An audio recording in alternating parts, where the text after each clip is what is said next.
حضرت علی رضی اللہ عنہ کی ذہانت کو بیان کرتا ایک عدالتی واقعہ۔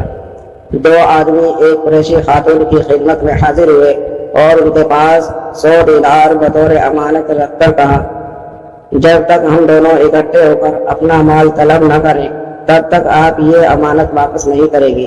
ہم دونوں کی موجودگی امانت واپس کرتے وقت ضروری ہے۔ اس عورت نے ان کی امانت رکھ لی اور اس پر 1 سال وقت کا وقفہ گزر گیا۔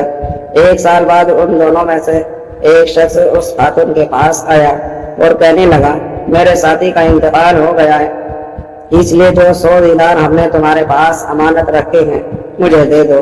خاتون نے امانت حوالے کرنے سے انکار کر دیا اور کہنے لگی، تم دونوں ساتھیوں نے میرے پاس امانت رکھتے ہوئے یہ شرط رکھی تھی کہ میں تم میں سے ایک کی غیر موجودگی میں مال دوسرے کے حوالے نہ کروں، اس لیے میں امانت تمہارے سپرد نہیں کر سکتی۔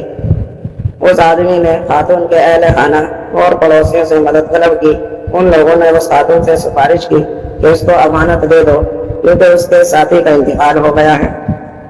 لوگوں کے بے حد اصرار اور سفارش پر اس عورت نے امانت اس شخص کو دے دی۔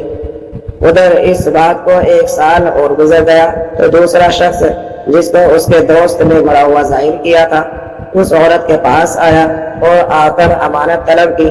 خاتون نے کہا کہ تمہارا دوسرا ساتھی آیا تھا اور اس نے بتایا تھا کہ تمہاری وفات ہو چکی ہے، اس لیے میں نے امانت اس کے حوالے کر دی تھی۔ وہ شخص اس عورت سے جھگڑنے لگا اور کہا، میں تو زندہ سلامت ہوں، میری امانت واپس کرو۔ عورت نے کہا، میں تو رقم تمہارے ساتھی کو دے چکی ہوں۔ اس آدمی نے عورت کے خلاف مقدمہ حضرت عمر فاروق رضی اللہ عنہ کی عدالت میں پیش کر دیا۔ حضرت عمر فاروق رضی اللہ عنہ نے دونوں کا مقدمہ سنا اور چاہا کہ اس کا فیصلہ اس آدمی کے حق میں کر دیں۔ کہ اچانک انہوں نے کچھ سوچا اور پھر فرمایا، اس مقدمے کو ہم علی بن ابی طالب رضی اللہ عنہ کے سپرد کرتے ہیں۔ اور ایک روایت کے مطابق حضرت عمر رضی اللہ عنہ خود دونوں کو لے کر حضرت علی کے پاس آئے۔ حضرت علی رضی اللہ عنہ نے دونوں کے بیانات سنے اور معاملے کو بھانپ گئے کہ اس عورت کے ساتھ دھوکہ ہوا ہے۔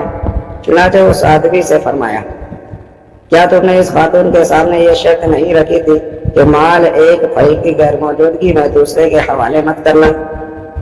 اس آدمی نے جواب دیا، ہاں یہ شرط تو رکھی گئی تھی۔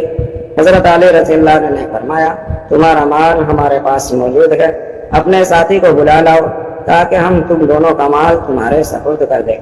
یہ بات سن کر وہ آدمی اپنا سمو لے کر رہ گیا اور خاموشی سے واپس چلا گیا۔ دوستو، اگر یہ ویڈیو آپ کو اچھی لگی ہو تو ایک لائک ضرور کریں اور ایسی ہی مزید ویڈیو دیکھنے کے لیے چینل کو بھی سبسکرائب کر لیں۔ شکریہ۔